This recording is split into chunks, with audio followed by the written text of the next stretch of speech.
नमस्कार साथियों, स्वागत है फिर से आपका। दोस्तों, हम मेहनत से पैसा कमाते हैं और फिर मेहनत से कमाए हुए पैसे में से कुछ पैसे बचाकर हम सब सेविंग करते हैं और अपनी सारी सेविंग्स हम अपने बैंकों में रखते हैं। चाहे वो पीपीएफ के फॉर्म में हो, चाहे वो सीनियर सिटीजन सेविंग स्कीम के माध्यम से हो, चाहे वो आरडी के माध्यम से हो या एफडी के माध्यम से। ज़्यादातर इंडियंस, ज़्यादातर भारतीय अपना सारा पैसा, अपनी सारी सेविंग्स बैंक में रखते हैं और रूटीन के हिसाब से भी जो उनको खर्चा करना होता है वो भी आप सेविंग अकाउंट में अपने आप बैलेंस रखते हैं।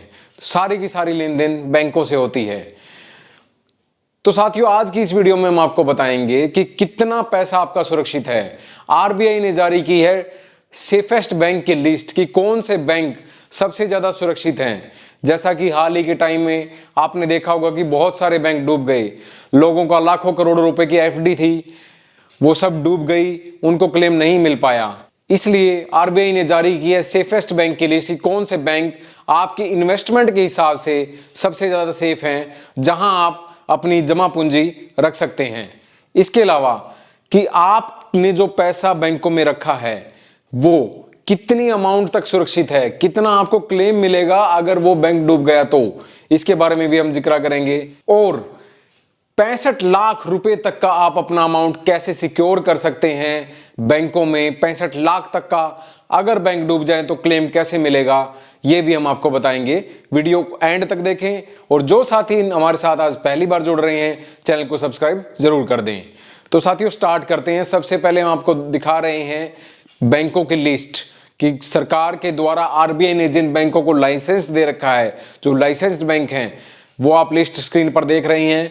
ये कुछ पब्लिक सेक्टर्स के बैंक हैं जिनको सरकार ने लाइसेंस दे रखा है और कुछ प्राइवेट बैंक्स हैं जो लाइसेंस्ड हैं आरबीआई के द्वारा।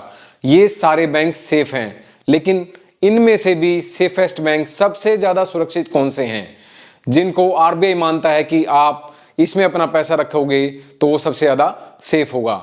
तो आरबीआई ने लेटेस्ट जो अपनी रिपोर्ट दी है उसमें 3 बैंकों को सबसे ज्यादा सुरक्षित माना है। आपको हैरानी होगी दोस्तों, इन 3 बैंकों में से सिर्फ एक बैंक है सरकारी, जो गवर्नमेंट बैंक है, जिसको एसबीआई ने सबसे ज्यादा सेफ माना है, और 2 बैंक हैं प्राइवेट बैंक। तो साथियों, वो सरकारी बैंक है स्टेट बैंक ऑफ इंडिया। अगर आप स्टेट बैंक ऑफ इंडिया के कस्टमर हैं, अकाउंट होल्डर हैं, तो आपका बैंक सबसे ज्यादा सेफ माना गया है। सरकारी बैंकों की जो 21 बैंकों की सूची है, 21 बैंकों की जो लिस्ट है, उसमें से सबसे ज्यादा safe state bank of India को आरबीआई ने माना है। दूसरा, अगर प्राइवेट सेक्टर की बात करें तो एचडीएफसी और आईसीआईसीआई बैंक, इन 2 बैंकों को रिजर्व बैंक ऑफ इंडिया ने सेफेस्ट बैंक की कैटेगरी में रखा है। ये जो कैटेगरी डिसाइड की गई है, ये आरबीआई के द्वारा डिफरेंट मेजरमेंट पॉइंट्स थे, लोगों के डिपॉजिट्स, लोगों की क्या उनकी कस्टमर सर्विस है, इस तरह करके कई पॉइंट्स थे जिसके बेस पे आरबीआई ने ये रेटिंग निकाली है। और सरकारी बैंकों में स्टेट बैंक ऑफ इंडिया और प्राइवेट बैंकों में एचडीएफसी और आईसीआईसीआई बैंक को सेफेस्ट बैंक की लिस्ट में डाला गया है। ये 3 ही बैंक आरबीआई के मद्देनजर से सबसे ज्यादा सेफ हैं। लेकिन साथियों, इसका मतलब ये नहीं है कि और जो 21 बैंक हो गए, PNB, bank of Baroda, Canara bank, और भी जो प्राइवेट बैंक हो गए, Ujjwal small finance bank, Kotak Mahindra, या जितने भी और बैंक रह गए, वो सेफ नहीं हैं। वो भी पूरी तरह सेफ हैं क्योंकि वो लाइसेंस्ड हैं, लेकिन कंपैरेटिवली मोस्ट सेफेस्ट में ये 3 बैंक आए जाए, ये 3 बैंकों को माना गया है। साथियों, अब बात करते हैं कि कितनी अमाउंट तक आप बैंकों में रख सकते हैं जो आपको क्लेम मिलेगा अगर बैंक डूब गए तो। सबसे पहले मेरी ये पर्सनल हिदायत है आपको कि आप अपना मेहनत का जमा किया हुआ पूंजी को कोऑपरेटिव या अर्बन कोऑपरेटिव बैंकों में ना रखें। सबसे ज्यादा डूबने का डर यही इन्हीं बैंकों का रहता है। अर्बन कोऑपरेटिव बैंक या कोऑपरेटिव बैंकों में आप अपनी सेविंग की जो एफडी या आरडी आप खुलवाते हैं, वो हो सकता है आपको उनमें 1-2% ब्याज ज्यादा मिल जाए, लेकिन 1-2% के चक्कर में आप अपना पूरा पैसा ना गवा दें। इसलिए ये मेरी पर्सनल हिदायत आपको है, आप इस पे जरूर गौर करें और अपना पैसा सेफेस्ट बैंकों में ही रखें। तो जैसा कि आपने अभी अखबारों में पढ़ा भी होगा कि 2 कोऑपरेटिव बैंक तो अभी रिसेंटली आरबीआई ने उनका लाइसेंस रद्द किया है। समरपुर कोऑपरेटिव बैंक जो अभी पीछे फ्रॉड हो गया था और वो आरबीआई ने उसका लाइसेंस रद्द कर दिया। दूसरा सेवा विकास कोऑपरेटिव बैंक, इसका भी आरबीआई ने लाइसेंस रद्द कर दिया है। तो ये दोनों कोऑपरेटिव बैंक, जो लेटेस्ट न्यूज़ है वो ये है कि दोनों के दोनों कोऑपरेटिव बैंकों का लाइसेंस रद्द हो गया है और इनके कस्टमरों को बकायदा नोटिस दे दिया गया है कि अगर आपने 23 मार्च 2023 से पहले पहले आपने हमें इन्फॉर्म कर दिया तो जो आपके पैसे हैं उसमें से जितना आपका क्लेम बनता है डीआईसीजीसी के हिसाब से वो आपको दे दिया जाएगा। और अगर आपने 23 मार्च तक नहीं अप्लाई किया तो आपको कोई पैसा नहीं मिलेगा। आपकी चाहे 10 करोड़ की एफडी हो वो एज इट इज डूब जाएगी। तो जो भी अगर कोई बैंकों के अगर कस्टमर हैं और वीडियो देख रहे हैं तो आप जल्दी से जल्दी अपना बैंक में जाकर ये क्लेम फॉर्म जरूर भर दें। कितना क्लेम मिलेगा साथियों, लौटते हैं उसी क्वेश्चन पे कि कितना क्लेम मिलेगा आपको अगर कोई बैंक डूब जाए। तो इसी बैंक की अगर बात करें, मान लीजिए अगर आपकी कोई एफडी 1 करोड़ रुपए की अगर इन बैंकों में होती तो आपको कितना क्लेम मिलता है इन बैंकों के डूबने से। साथियों आपको सिर्फ 5 लाख रुपए मिलते अगर आपका इंडिविजुअल सेविंग अकाउंट था या आपका फर्म का खाता, तो सिर्फ आपको 5 लाख रुपए इंडिविजुअल के हिसाब से एक पैन कार्ड के हिसाब से मिलते। चाहे 1 करोड़ की एफडी, आपका सारा पैसा डूब जाता। डीआईसीजीसी इस क्लेम को सेटल करता है और डीआईसीजीसी के नियमों के मुताबिक आपको सिर्फ 5 लाख रुपए की राशि दी जाती। तो साथियों ये अमाउंट 5 लाख रुपए हर बैंक के लिए है, चाहे कोई भी बैंक हो। चाहे आरबीआई ने जो सेफेस्ट बैंकों की जो लिस्ट जारी की है अगर वो भी डूब गए तो भी आपको सिर्फ 5 लाख का ही क्लेम मिलेगा डीआईसीजीसी के मध्य से। लेकिन इसमें भी ट्विस्ट है। क्या ट्विस्ट है और कैसे आप इस क्लेम को ज्यादा बढ़ा सकते हैं, ज्यादा पा सकते हैं, वो हम आपको बताते हैं।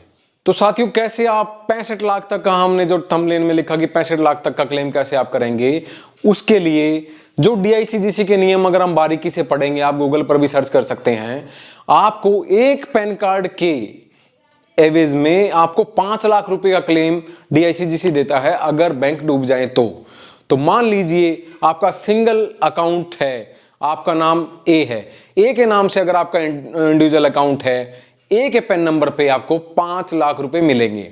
लेकिन आप फैमिली के साथ, अगर आपका बच्चा है, आप गार्जियनशिप में उनका अकाउंट खुलवा रखा है, एक आपका हो गया, एक आपके बच्चे के साथ हो गया, तो आपको 5 लाख रुपए आपके अकाउंट का और 5 लाख रुपए आपको अपने बच्चे के साथ, टोटल 10 लाख रुपए का आपको क्लेम मिलेगा। इसी तरह अगर आपके वाइफ का अलग अकाउंट है तो उनको 5 लाख रुपए आपसे अलग मिलेंगे। तो 5, 5, 10 और 5, 15 लाख रुपए आप अलग अलग 3 इस तरह हिस्सा करके आप पैसे जमा करवा सकते हैं, जिससे कि आपके 15 लाख रुपए एकदम से श्योर हो जाएंगे। इसी तरह अगर हम जैसे कि आपको टेबल दिखा रहे हैं, इस तरह अगर आप 13 टाइप के कॉम्बिनेशन आप बना सकते हैं। आप अपना खुलवा लीजिए, आप अपना एक अकाउंट अपने बच्चे के साथ खुलवा लीजिए, एक अकाउंट आप अपना ज्वाइंट अपनी वाइफ के साथ खुलवा लीजिए। तो आप देखेंगे कि एक आपकी वाइफ का सेपरेट अकाउंट हो गया, मान लो ए आप हो, बी आपकी वाइफ है, सी आपके बच्चे हैं, तो आपके 3 अकाउंट हो गए। ए आपके 2 अकाउंट हो गए, ए और बी सिंगल अकाउंट, 5, 5, 10 लाख उसमें हो गया। फिर आपका ज्वाइंट अकाउंट हो गया आपकी वाइफ के साथ, ए प्लस बी का। फिर आपका चौथा अकाउंट हो गया फादर और बच्चे का, वो आपका फिर 5 लाख रुपए अलग से आपको मिलेगा। इस तरह करके 13 तरह के कॉम्बिनेशन आप अपने फादर के साथ, मदर के साथ और ज्वाइंट जो ओनरशिप है उसमें आप डिफरेंट 13 ऐसे वेज हैं जिसमें 13 तरीके से अगर आप अकाउंट खुलवाएंगे तो 65 लाख रुपए तक के पैसे आपके 100% सेफ हो जाएंगे।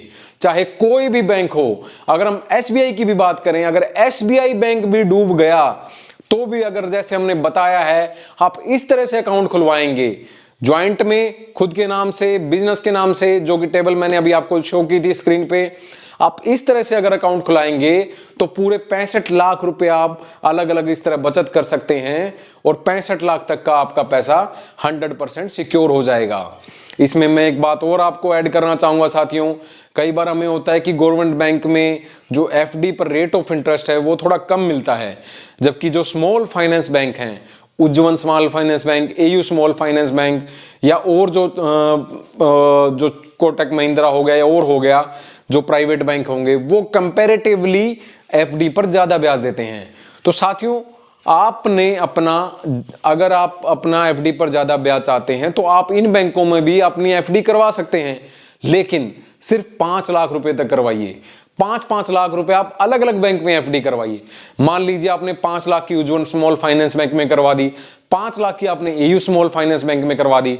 इस तरह से 5-5 लाख रुपए की अगर अलग अलग बैंकों में आप एफडी करवाएंगे तो आपको रेट ऑफ इंटरेस्ट भी ज्यादा मिलेगा, और आपका पैसा चाहे कोई भी बैंक हो, कोऑपरेटिव हो, अर्बन हो, उज्जवल हो, कोई भी बैंक हो, अगर डूब गया तो आपके 5 लाख रुपए 100% आपको मिलेंगे। डीआईसीजीसी आपको देगा, गवर्नमेंट आपको देगी, उसमें कोई दो राय नहीं है, वो पैसे आपको पक्का मिलेंगे। साथियों, अब बात करते हैं एक बड़ी क्वेरी जो आपके मन में आ रही होगी कि आप पीपीएफ अकाउंट खुलवाते हैं, सुकन्या समृद्धि अकाउंट खुलाते हैं, सीनियर सिटीजन सेविंग स्कीम खुलाते हैं, या पोस्ट ऑफिस की डिफरेंट जो डिपॉजिट सेविंग स्कीम होते हैं उनमें आप अगर आप अकाउंट खुलवाते हैं, तो क्या ये अकाउंट और वो अकाउंट को एक माना जाएगा जब आपका क्लेम दिया जाएगा? क्या आपके पीपीएफ अकाउंट के पैसे भी गवर्नमेंट डीआईसीजीसी का क्लेम देते हुए उसको इंक्लूड करेगी सेविंग अकाउंट में, या वो सब अलग है? तो साथियों, मैं क्लियर करना चाहूंगा कि अगर आपका इस तरह से पीपीएफ या एससीएसएस या सुकन्या समृद्धि या कोई भी इस तरह की डिपॉजिट स्कीम में अगर पैसा है तो वो इससे अलग है। जब आपको डीआईसीजीसी क्लेम देंगे उस क्लेम में सिर्फ आपके saving account, FD account, RD account plus इनका इंटरेस्ट अमाउंट, ये एक पूरा कॉलम बनेगा। इस कॉलम में जितने भी ये 4 जो फैक्टर बताए, इन्हीं का पैसा इसमें ऐड करके और उसके ऊपर आपको क्लेम दिया जाएगा। तो साथियों, पीपीएफ, सुकन्या, ये चीजें तो अगर कोई भी बैंक डूब जाए, कुछ भी हो जाए, ये तो गवर्नमेंट को पैसा जाता है, ये तो आपको सुप्रीम कोर्ट देगा, इसके पैसे की तो दिक्कत ही नहीं है, ये तो 200% सेफ है, ये पैसा आपको पक्का मिलेगा और ये आपका इससे अलग है। तो आप निश्चिंत रहिए, पीपीएफ और इसमें आप जो इन्वेस्टमेंट कर रहे हैं वो करते रहिए, लेकिन जो आप एफडी और आरडी में इन्वेस्टमेंट कर रहे हैं वो आप ध्यान रखिए कि आप सिंगल नाम से, सिंगल पेन नंबर से आप 5 लाख रुपए से ज्यादा एक बैंक में ना करें। आप अलग अलग बैंकों में 5-5 लाख रुपए की करें, एक बैंक में 5 लाख से ज्यादा ना करें। इस तरह आप अपनी मेहनत की कमाई हुई पूंजी को 100% सेव कर सकते हैं, पूरी तरह सुरक्षित कर सकते हैं। तो साथियों, कैसी लगी जानकारी आपको? अगर अच्छी लगी हो वीडियो तो इसको ज्यादा से ज्यादा शेयर कर दीजिए। मिलते हैं किसी अन्य वीडियो में आपके किसी और अन्य काम जानकारी के साथ, तब तक के लिए नमस्कार।